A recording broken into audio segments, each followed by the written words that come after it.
July 15, 2016. In Istanbul, cars are stopped on the two main bridges over the Bosphorus. Drivers step out onto the road and look ahead. Soldiers are standing beside tanks. Traffic stretches for kilometers in both directions. At the same time, in Ankara, fighter jets begin flying unusually low over the capital. The sound echoes across the city. People stop in the streets and look up. Rumors begin spreading. Some think it's a military exercise. Others think something has gone terribly wrong. South of the capital, soldiers arrive at the headquarters of Turkish state broadcaster.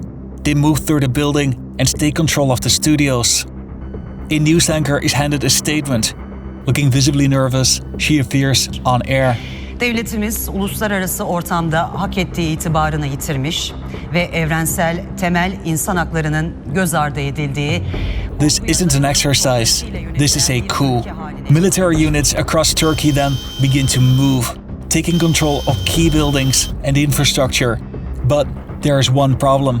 The president is missing. Recep Tayyip Erdoğan disappears from public view. The hunt is on. 12 senede Turkey in 2016 is deeply divided. For more than a decade, the country has been led by President Erdogan, who had become one of the most powerful figures in modern Turkish history. Supporters see him as a leader who transformed the country. Critics accuse him of concentrating power and undermining democratic institutions. At the center of the dispute is control over the Turkish state. In Ankara, the country's capital, Erdogan and his government sit at the top of the political system. But inside parts of the military, opposition has been growing for years. By the summer of 2016, that tension is reaching a breaking point. On July 15, Erdogan is hundreds of kilometers away from Ankara, vacationing with his family in the coastal resort town of Marmaris. Back in Istanbul, Turkey's largest city, millions of people are finishing their workday and beginning their evening. Few of them know it yet, but within hours, Istanbul, Ankara and Marmaris will become the three most important locations in the country, and the fate of Turkey will depend on what happens in the following hours. It is July 15, shortly after 4 o'clock in the afternoon. Inside military headquarters in Ankara, intelligence arrives about unusual activity within parts of the armed forces. The information is incomplete, but serious enough that senior commanders begin investigating. The warnings spread in both directions. Just outside the city on an airbase, the men behind the coup realize they have been discovered. Suddenly, they are running out of time and they decide to move. Within minutes, orders begin spreading across the capital. The operation is aimed at the command centers of the Turkish state itself. Soldiers now move against the General Staff headquarters.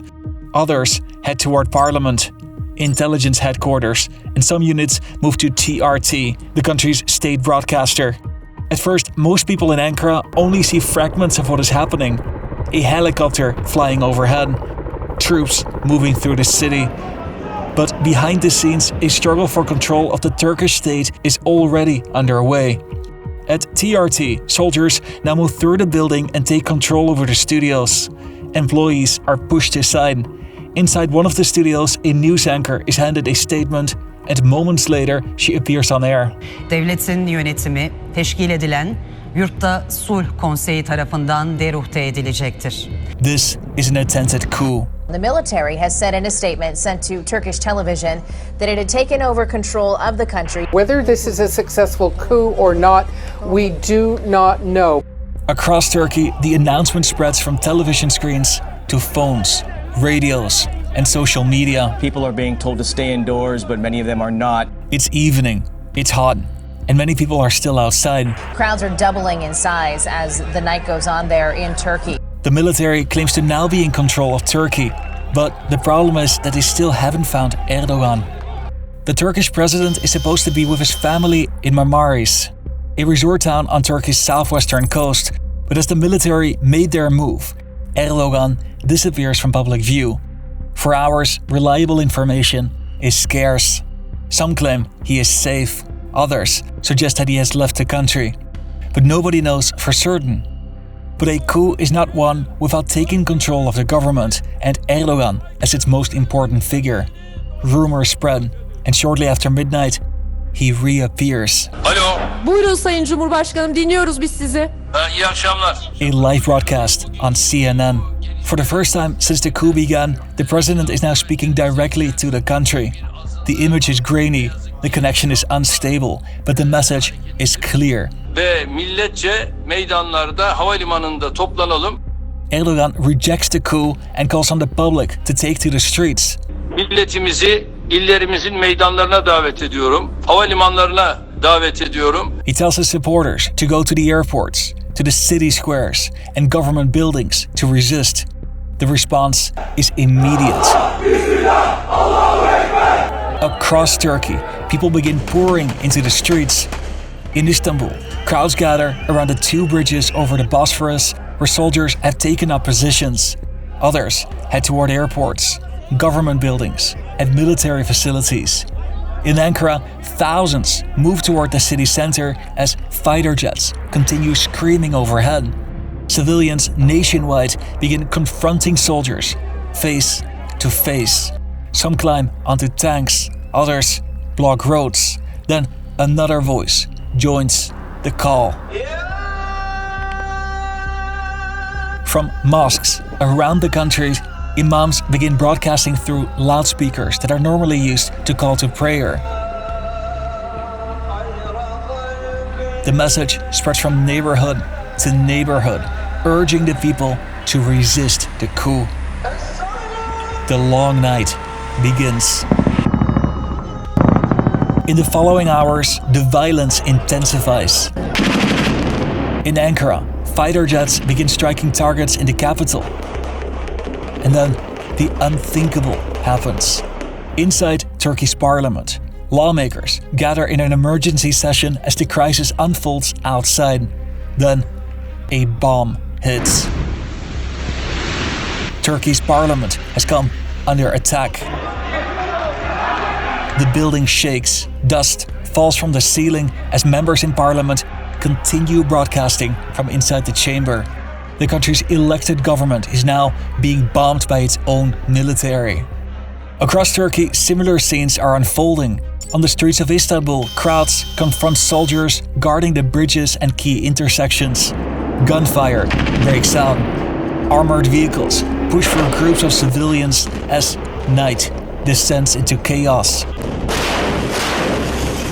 For hours, nobody knows how far the violence will go. The coup has already failed to capture the president, and shortly after 3 o'clock in the morning, a news report hits the airwaves. Erdogan is expected to fly to Istanbul. Thousands arrived at Turkey's Ataturk airport to welcome President Tayyip Erdoğan upon his arrival in Istanbul. Thousands of supporters have already gathered on the tarmac and inside the terminal building. Television cameras capture Erdogan as he emerges and then addresses the country. Normalleşene kadar ayrılmak yok. Ama ben de ayrılmayacağım. Beraberse burada duracağız. Erdogan is alive and free, and he is standing in public. This is a live look right now of President Erdogan. He is here addressing his country right now. And if you're looking for any sort of indication that potentially the coup might be over, this might be it. The president coming back. For the men behind the coup, this moment, this scene, dealt a devastating blow. Across Turkey, soldiers begin surrendering. Some abandon their positions, others are arrested. The bridges in Istanbul are retaken, and government forces begin reasserting control. By sunrise, the outcome is no longer in doubt. The coup is collapsing. By the morning of July 16, it is over. The bridges are back under government control, soldiers are surrendering in city squares, and crowds are celebrating in the streets. Across Turkey, people are trying to understand what they have just lived through. More than 250 people were killed. Thousands more have been injured. Turkish Prime Minister Binali Yildirim blamed the coup attempt on supporters of US-based Turkish cleric Fethullah Gulen. The crackdown is aimed at Fethullah Gulen, a former ally and friend of Erdogan. In the weeks that follow, Tens of thousands of soldiers, judges, teachers, police officers, journalists, and civil servants are removed from their positions or arrested.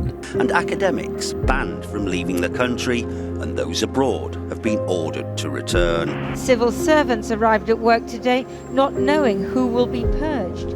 Maybe those loyal to Ataturk's secular ideals or socialism too. The government launches one of the largest purges in modern Turkish history. And at the center of it all is Recep Tayyip Erdoğan. The coup was intended to remove him from power, but instead it leaves him stronger than before. He weakens the military's influence over Turkish politics, and he increasingly concentrates power around the presidency. The country enters a new chapter. While the plotters intended to stop Erdogan's rise, the attempted coup did the opposite. It made him stronger than ever before.